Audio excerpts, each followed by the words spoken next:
새해가 이제 12월 지났습니다. 새해를 맞이하면서 우리가 또 새로운 결단과 결심을 하기에 참 좋은 환경입니다.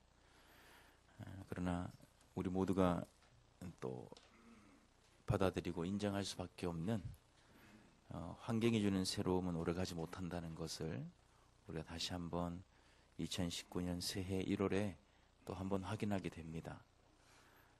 새해가 되면 이런저런 일들을 결단하고 반드시 이것을 준행함으로 인해서 하나님 나라와 또 하나님의 놀라우신 은총 가운데 거하겠다고 다짐하지만 환경이 주는 새로움은 우리를 새롭게 할 수 없음을 다시 한번 실감하는 때입니다. 12월 31일까지는 준행하고 있지 않다가 1월 1일부터 준행해야지 하는 마음이 들 정도로 새해라고 하는 이 환경은 우리를 역동 있게 또 새로운 변화를 줄 것 같았지만 사실은 1월 1일, 1월 2일, 1월 3일 이제 한 12여일이 지나고 나면 작년 옛 모습이나 또 큰 차이가 없는 나 자신을 살피게 되는 것입니다. 그래서 고린도후서 5장 17절에 보면 그리스도 안에 있을 때 우리는 날마다 새로운 피조물이 될 수 있다라는 말씀을 우리에게 해주고 있습니다. 지나간 것은 옛 것은 다 지나갔으니 보라 새 것이 되었다 하셨습니다. 그래서 새로운 집으로 이사를 간다든지 새로운 차를 구입했다든지 새로운 일터를 또 받아서 새로운 일감을 가지고 일을 한다든지 지금 1월처럼 새해를 맞이했다든지 우리는 유한한 인생이기 때문에 새로운 환경 속에서 우리는 환경의 지배를 받기는 하지만 결코 환경이 주는 새로움이 아니라 주님 안에 있을 때 우리는 날마다 새로워질 수 있음을 다시 한번 확인하게 됩니다.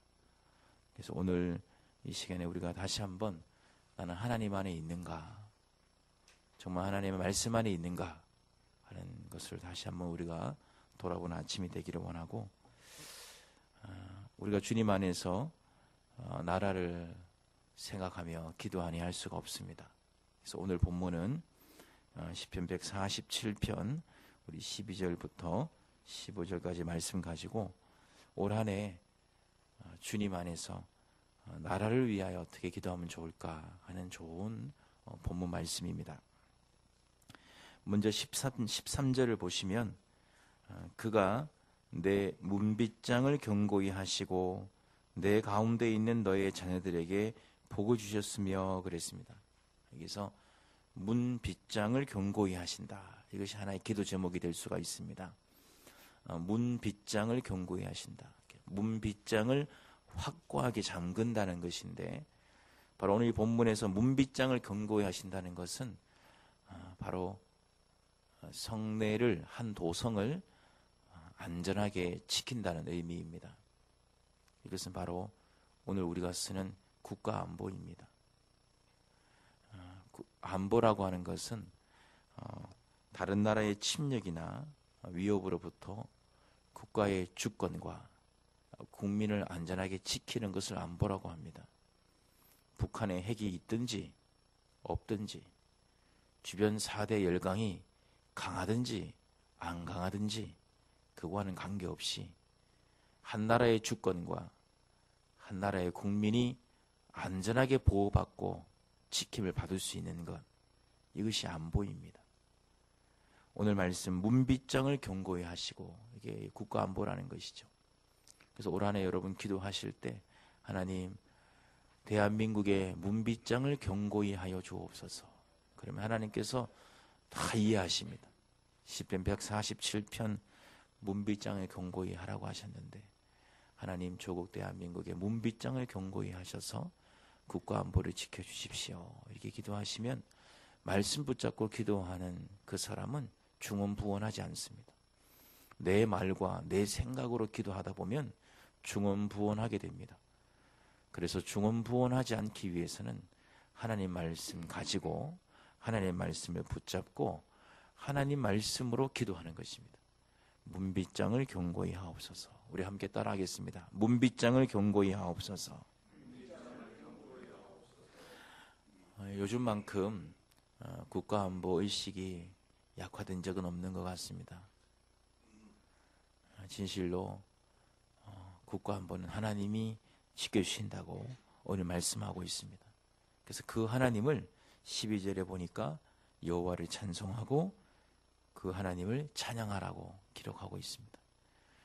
그래서 문빗장을 견고히 하시고, 그 다음 말씀이 이어지는 것을 보면 너의 자녀들에게 복을 주셨다 그랬습니다. 자녀들이 복을 받아 누리는 것은 대전제가 문빗장을 견고히 해야 됩니다. 국가안보가 튼튼하지 않으면 내 자녀들, 즉 다음 세대의 번영은 기약할 수가 없습니다. 조국 대한민국은 수십 년 전에 우리가 일제 강점기를 경험한 적이 있습니다. 버젓이 대한민국 영토에 살고 있지만 주권을 잃어버렸을 때 이것은 나라 없는 서름을 바로 경험할 수밖에 없었습니다. 그 당시에 다음 세대의 번영은 누구 하나 말할 수가 없었습니다. 바로 너의 자녀들을, 즉 문빗장을 견고히 한 그 도성 안에서 자라고 있는 자녀들은 복을 받는다는 것입니다. 다음 세대의 번영을 말합니다. 우리가 그 어느 때보다도 다음 세대를 위하여 우리가 기도해야 될 때인데, 그것은 바로 문빗장을 견고히 한 국가안보를 토대로 하여 다음 세대에게 하나님께서 복을 주시는 다음 세대의 번영을 누리는 것입니다. 두 번째 기도 제목은 하나님, 문빗장에 견고히 하시는 국가안보를 토대로 다음 세대에게 하나님 복을 주시옵소서, 번영케 하여 주옵소서라고 하는 것입니다. 그리고 이제 14절에 보면 내 경내를 평안하게 하시고 그랬습니다. 이 경내라고 하는 말은 국경선, 영토를 말합니다. 내 영토를 평안하게 하신다. 이 평안은 여러분 자주 사용하시는 샬롬이라고 하는 뜻입니다. 그러니까 곧 내 경내를 평안하게 하시고 라고 하는 것은 조국 대한민국 이 나라가 평안하게 달라고 기도하는 것인데, 이 평안이라고 하는 샬롬은 우리가 세상에서는 맛볼 수 없는 평안입니다. 그래서 신약 성경 예수 그리스도께서는 내가 주는 평안은 세상이 주는 평안과는 다르다고 하셨습니다. 그때 평안이 에이레네, 히브리어로는 샬롬입니다. 바로 히브리어 샬롬이라고 하는 것은 온전하고 완전한 상태를 말하는데, 그 상태는 세상에서 줄 수 없다는 것입니다. 여러분 잘 아시다시피 전쟁 가운데 있습니다. 그러면 전쟁이 끝나야 우리는 평안을 얻는다고 생각합니다. 그래서 그 전쟁이 종식되기만을 기다립니다. 그 전쟁이 종식되기 전까지는 평안을 얻지 못한다고 합니다. 그러나 여러분, 전쟁이 종식되면, 전쟁 종식 선언이 되면 진정 평안은 얻는 것입니까? 그렇지 않습니다. 한 어머니가, 한 아버지가 고3 수험생 있는 자녀를 두고 있습니다. 그러면 그 자녀가 대입시험을 원하는 점수만큼 잘 얻을 때까지는 부모가 시험 보는 것도 아닌데 두 다리 쭉 뻗고 잠자기가 어렵습니다. 뒷바라지하는 어머니가 말합니다. 우리 아이가 고3이라서 올 한해 참 불안합니다. 우리 아들이, 우리 딸이 하루속히 원하는 대학에 들어가야 제가 마음 편하게 잠을 잘 수가 있지, 그 전까지는 제가 입시생입니다. 여러분, 수시를 시험 보고 또 정시를 시험 보고 그래서 대학을 합격하면 그 어머니가, 그 아버지가 두 다리 쭉 뻗고 잠은 잡니까? 입학하는 순간 등록금 걱정해야 됩니다. 입학하는 순간 교수님과의 관계는 어떨런지, 또 친구들은 잘 만날런지, 아들 같은 경우는 군입대를 언제 해야 되는지, 4년의 대학생활도 눈 한 번 감고 눈 뜨면 4년 지나갑니다.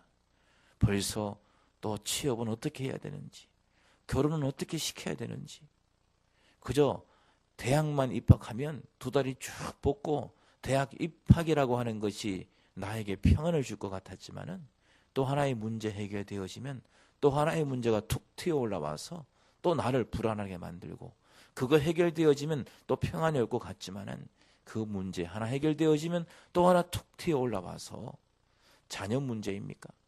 자녀가 좀 평안하다 싶으면 남편 걱정, 아내 걱정, 부모 걱정입니다. 이 세상은 우리에게 참된 평안을 줄 수 없습니다. 하나님이 주시는 샬롬은 세상에 전쟁이 터지고 여기저기에 내 인생의 고난의 문제가 해결되어지지 않았지만, 그러나 하나님께서 하나님을 믿는 사람에게 주시는 평안이 샬롬입니다. 예수 그리스도께서 말씀하셨습니다. 모든 지각에 뛰어난 하나님의 평강이 너희 마음과 생각을 지킨다고 우리 바울이 이렇게 우리에게 권면해 주었습니다. 우리의 마음과 생각은 전쟁이 끝나야 지켜지는 것이 아닙니다. 내 사업 문제가 평안해져야 내 마음과 생각이 온전해지는 것이 아닙니다. 먼저 하나님을 믿는 믿음에서 말미암아 하나님이 주시는 평안으로 우리는 내 생각과 내 마음을 지키는 것입니다. 면접을 앞두고 있는 아들을, 딸을 바라보는 부모가 말합니다. 마음을 평안해야 면접을 잘 볼 수가 있어. 그러니까 오늘 마음 편안히 가죠. 어머니, 아버지, 어떻게 마음을 평안히 합니까? 면접이 끝나야 마음이 평안하지.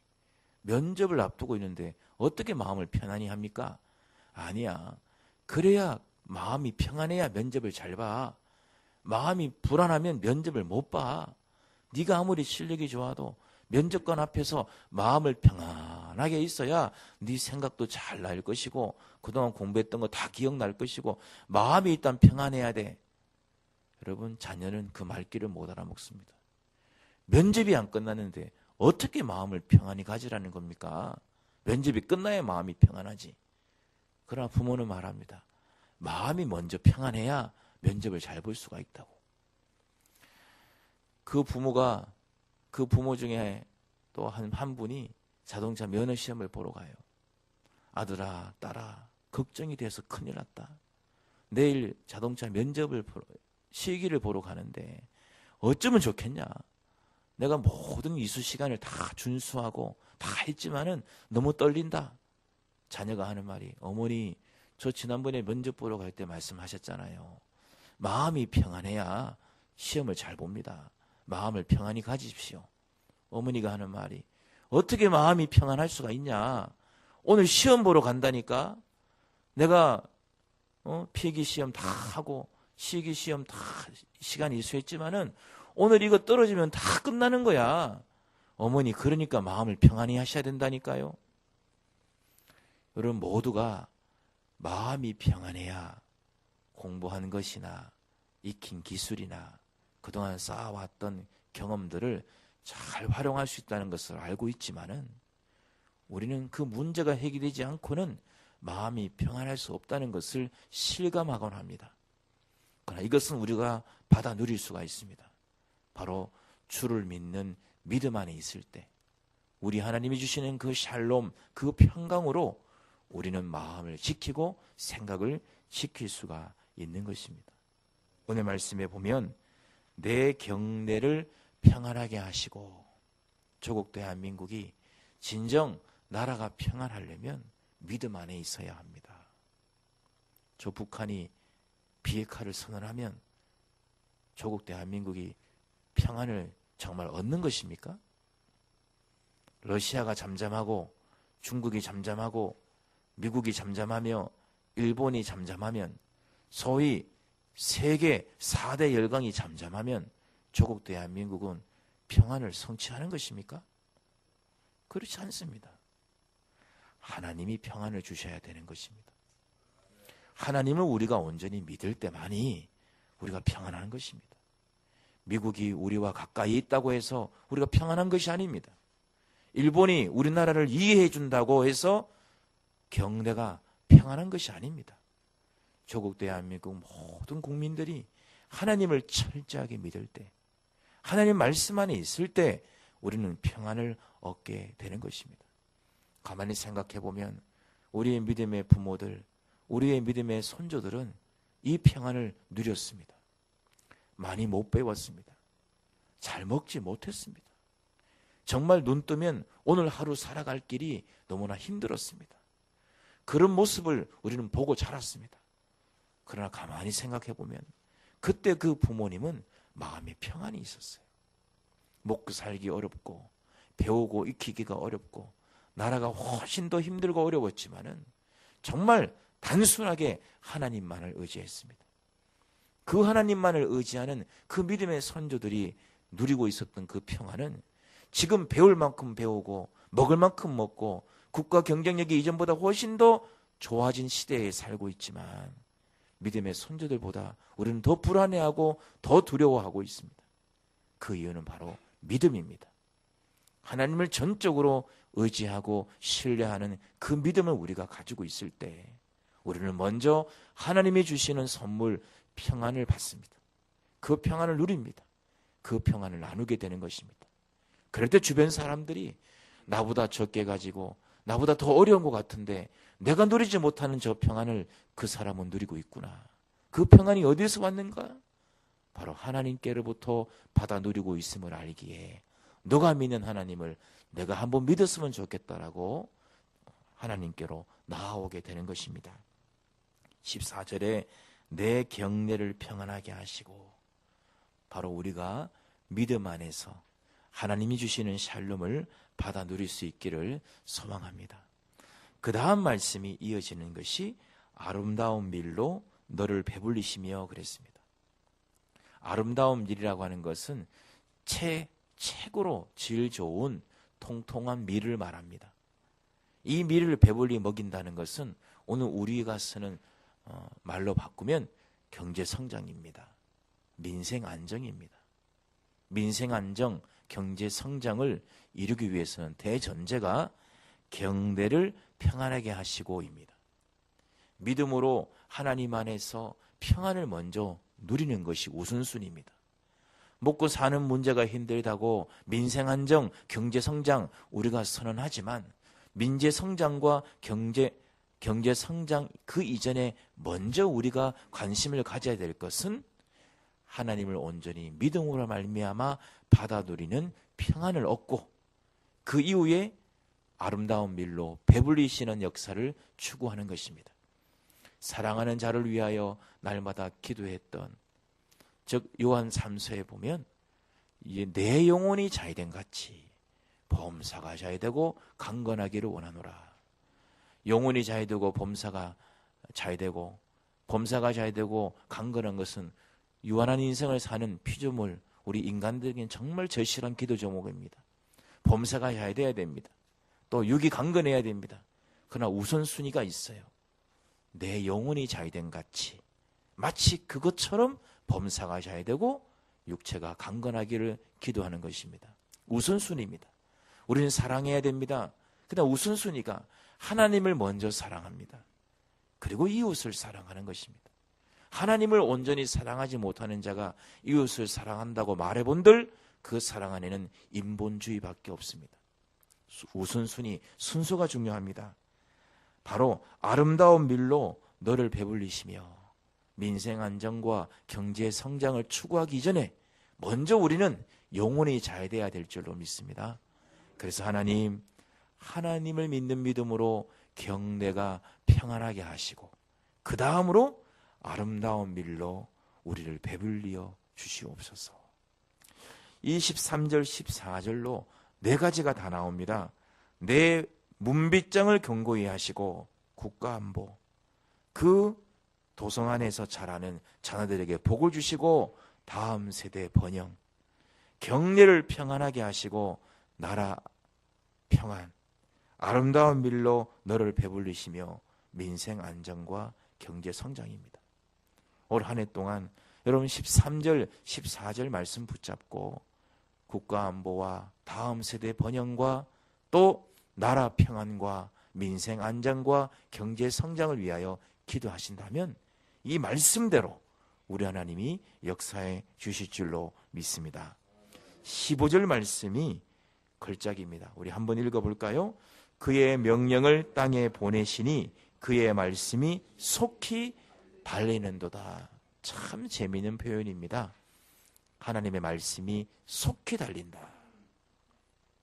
하나님께서 명령하시면 그 명령하신 하나님의 말씀이 속히 달린다는 것입니다. 하나님 말씀.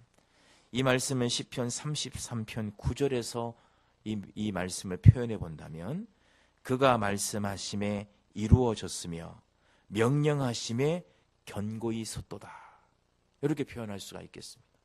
즉 하나님께서 명령만 내리시면 그 명령의 말씀이 신속하게 달려가지고 그 말씀이 이루어진다는 것입니다. 즉 국가 안보는 하나님 명령하시면 됩니다. 다음 세대의 번영은 하나님이 말씀하시면 됩니다. 나라의 진정한 평화는 하나님이 명령하시면 됩니다. 아름다운 밀로 배불리는 민생 안정과 경제 성장도 아무리 경제 수치가 어렵고 세계 경제가 어렵다, 작년보다 경제 성장률이 둔화되고 있다라고 하는 소식을 접한다 할지라도 하나님께서 명령하시고 말씀하시면 먹고 사는 문제도 해결됩니다. 하나님 말씀하시옵소서. 그 말씀이 속히 달려서 문비장이 경고히 하시는 국가 안보와 그 도성에 자라는 자녀들에게 복을 주시는 다음 세대의 번영과 그리고 경내를 평안하게 하시는 믿음으로 하나님의 샬롬이 임하는 것과 아름다운 밀로 배불리시는 민생 안정과 경제 성장을 이루어 주옵소서. 이렇게 말씀 가지고 기도하신다면 우리 홀리클럽 회원들의 이 간절한 기도를 통해서 우리 하나님께서 올 한 해도 든든히 서갈 수 있도록 역사해 주실 줄로 믿습니다.